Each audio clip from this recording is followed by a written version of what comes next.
Gilbert itu kan. Oh, kita tertindas, saudara-saudara. Bom malah buat lucu-lucuan ya, saudara ya. Wah, saudara-saudara, di mana Kristen ditindas? Pasti di situ ada kebangunan rohani. Ya, terus gereja kamu ngapain aja? Ya, apa yang dibangun oleh gereja kamu di Cilegon sana?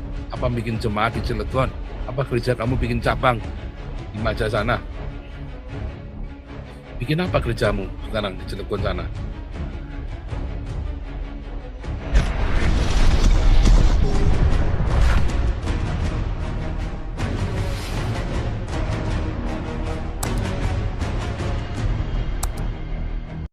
Nah, balik lagi tadi ya. Makanya saudara, kalau belajar ya, belajar itu agama yang benar. Kenapa? Akibatnya agama itu jadi bikin tolol, ya. Jadi bikin tolol, enggak yang Kristen, enggak yang Islam, sama saja. Ya kan? Akhirnya pendeta-pendetanya pendeta-pendetanya ngeruk duit dari jemaat, jemaatnya tambah kere, pendetanya tambah kaya. Ya kalau jangan ditanya lagi, memang agama itu dipakai buat nipu masyarakat ya. Cuma kalau dalam Kristen, pendeta-pendetanya ya akhirnya menggunakan kesempatan persekusi ini buat cari duit, justru buat nakut-nakutin. Oh, kita tertindas kayak Gilbert itu kan. Oh, kita tertindas, saudara-saudara. Bom malah buat lucu-lucuan ya, saudara ya. Wah, saudara-saudara, di mana Kristen ditindas? Pasti di situ ada kebangunan rohani. Ya, terus gereja kamu ngapain aja? Ya, apa yang dibangun oleh gereja kamu di Cilegon sana? Apa bikin jemaat di Cilegon? Apa gereja kamu bikin cabang di Maja sana? Bikin apa gerejamu sekarang di Cilegon sana? Ada berapa banyak dana yang kau kirimkan ke sana? Upaya apa yang sudah kau berikan? Cuma penjualan doang. Nah, kita Galarua, kita langsung bersurat. Ya, bukan cuma bersurat. Nah, kita bikin gerakan aksi solidaritas, Adam. Aksi damai. Ya, Pak Santi Ameria? Adam, kerahkan dong. Ya kan? Langsung. Serius ya, ini kita bikin Adam sekarang, aksi damai. Ya kan, gerakan Adam. Ya kan, gerakan kemanusiaan, Adam kan, humanity kan. Adam itu artinya humanity, saudara ya, kemanusiaan. Gerakan Adam, oh ini paten kan, ini patennya Pak Santi Amer ini, nggak boleh diganggu gugat ini. Ya kan, gerakan Adam. Gerakan kemanusiaan, saudara. Ya, kita bikin aksi solidaritas. Masalahnya Natalnya tinggal besok, Pak. Kita cuma bisa keluh kesah doang dong akhirnya. Saya pikir kalau perbuatan hukumnya tidak dibatasi tanggal, Pak ya, itu kan event Natalnya, tapi perbuatan hukumnya enggak dong, dia harus tetap bertanggung jawab.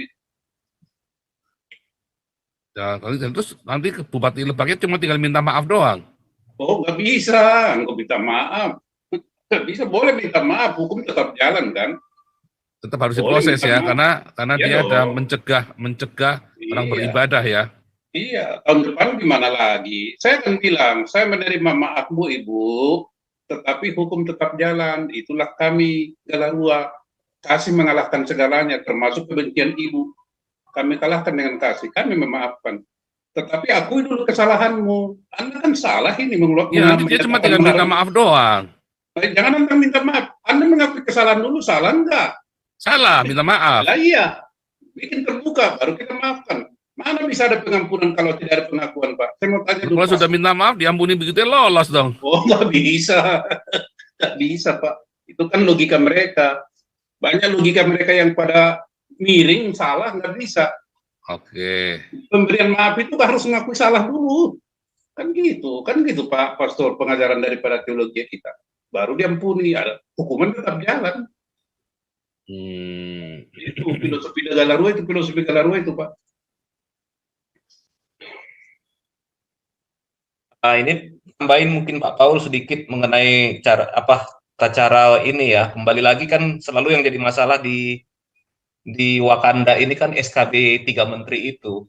Ini dengan menyerahkan keputusan untuk pembangunan tempat ibadah kepada FKUB, justru itu malah pemerintah itu melepaskan hak untuk pembangunan rumah ibadah itu kepada massa, kepada publik, bukan mengambil keputusan sendiri yang harusnya itu merupakan ininya mereka gitu, wewenangnya mereka. Tapi kayak semacam melepaskan ke publik dan cuci tangan dari situ, Santiamer gitu. Nah, Ya. itulah yang dulu tidak disadari oleh GI maupun pendeta-pendeta di tahun 2013 itu ketika SKB 2 Menteri itu diluncurkan. Memang sebelum 2013 mendirikan gereja juga bukannya gampang, Pak, sulit. Tapi itu masih keputusannya masih berdasarkan apa yang dibuat oleh Departemen Agama. Tetapi kalau sekarang ini siapapun bisa memaksakan kehendak, Pak, termasuk publik gitu, masuk massa, masuk ormas gitu, Pak Santiamer. Itulah mekanisme yang sengaja diciptakan untuk ini, untuk seharusnya yang ini bisa diputuskan oleh Departemen Agama sendiri. Jadi itu ada beberapa penelitian teman-teman waktu itu ya seperti itu ya, yang terutama yang aktivis ya. Jadi, nah ini permasalahannya, tetapi itu dibiarkan sampai sekarang. Oh seperti itu, nggak ada perubahan apapun. Padahal ya kita kan penandatangan ini kan, Deklarasi of Human Rights kan, salah satu hak kebebasan beragama itu ya hak beribadah. Nah itu yang tidak ada kan gitu kan, kalau sampai orang beribadah saja harus minta izin. Bayangkan Pak, kan lucu ya. Negara mana yang ada yang seperti itu? Saya belum pernah ketemu referensinya yang kayak gitu. Cuma Indonesia. Beribadah minta izin pemerintah. Gitu. Cuma Indonesia. Nah itu dia.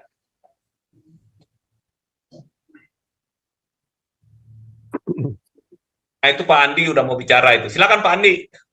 Ya, cuman saya ingin tambahin dikit aja. Ya, what you expect? Kita ini bisa mengarahkan apa? Yang ngomong itu pakai jilbab, udah ditutupin uteknya buntu, ya kan? Mau apa lagi? Yang ngomongnya orang begitu-begitulah, ya kan? Jadi ya repot. Semua orang mau. Jadi kalau kita mau sembahyang, jadi mereka sembahyang 5 kali sehari mesti minta izin dong 5 kali sehari. Gimana? Yang benar aja kan? Doesn't make any sense. Ya, ajaran solonya begitulah, mau diapain lagi. Yang belakangan ini yang sangat mengganggu saya ini ajarannya si apa yang terjadi di Afghanistan. Banyak anak-anak kecil perempuan ya terutama dijual. Katanya untuk makan, nggak ada duit. Nah itu kan ajaran dari sono. Kalau ada orang jual berarti ada minat membeli dong. Anak-anak di bawah umur tuh. Umur 5-6 tahun, 5-6 tahun. Jadi that bothers me, itu mengganggu saya sekali. Masa anak sendiri dijual? Jadi terus pembelinya ini siapa ya? Kakek-kakek ya? Ini ajaran dari mana nih? Kayak gini. Ya, jadi repot nih. Kalau Bekasi ini kalau udah kerudungan gini, seperti apa itu pengadilannya Pak KC, 2 hakimnya berkerudung. Terus mau ngomong apa lagi? Ya itu aja deh saya tambahin deh. Kerudung ini bunteli utaknya kurang oksigen, jadi kepalanya dibuntel kerudung kurang oksigen, pikirannya kacau. Itu aja deh saya, thank you. Coba kalian lihat ya, kalau ada emak-emak yang kerudungan, naik motor, atau bawa mobil, mesti ngawur orang ini. Ya, heran ya. Udah gitu nanti kalau sampai keserempet, galakan dia daripada Anda. Dibanding dengan orang yang tidak pakai kerudung. Belok kanan, sign-nya belok kiri. Iya.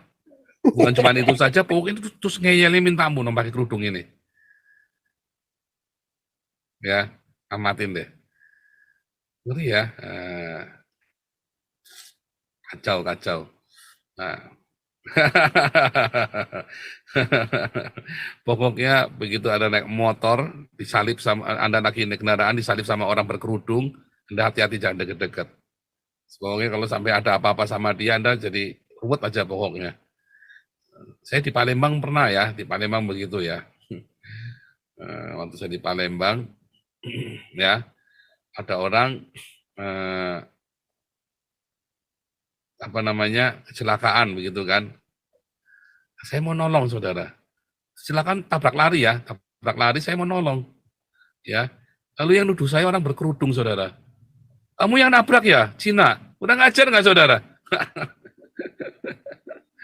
Memang ini orang berkerudung ini memang bikin jadi sempit ya, jadi picik ya orang berkerudung ini ya. Orang kalau udah berkerudung itu udah langsung picik aja pikirannya, cara berpikir langsung sempit, saudara. Saya belum pernah melihat orang berkerudung dengan pikiran yang luas ya. Belum pernah lihat. Belum pernah lihat saya orang berjilbab terus pikirannya luas gitu ya. Karena dia begitu berkerudung, ya dia menutup diri, sudah. Disitulah dia kemudian terjadi kesalahan-kesalahan. Ini perlu bikin psikologi sosial ya, bikin riset sosial tuh ya. Ini kan kita baru pengamatan, belum ada risetnya. Oke, lanjut dulu. Nanti saya mau cerita ya tentang penulis Alkitab sama penulis Al-Quran ya. Memang agama ini bikin tolol, saudara ya. Kerudung itu aksesoris. Seharusnya kerudung itu hanya sebuah aksesoris. Ya, kalau kerudung itu menjadi sebuah aksesoris, maka orang itu akan tetap pandai. Karena artinya aksesoris bisa dilepas kapan saja. Tapi begitu kerudung itu menjadi sebuah kewajiban, selesai aja nasibmu. Ya kan?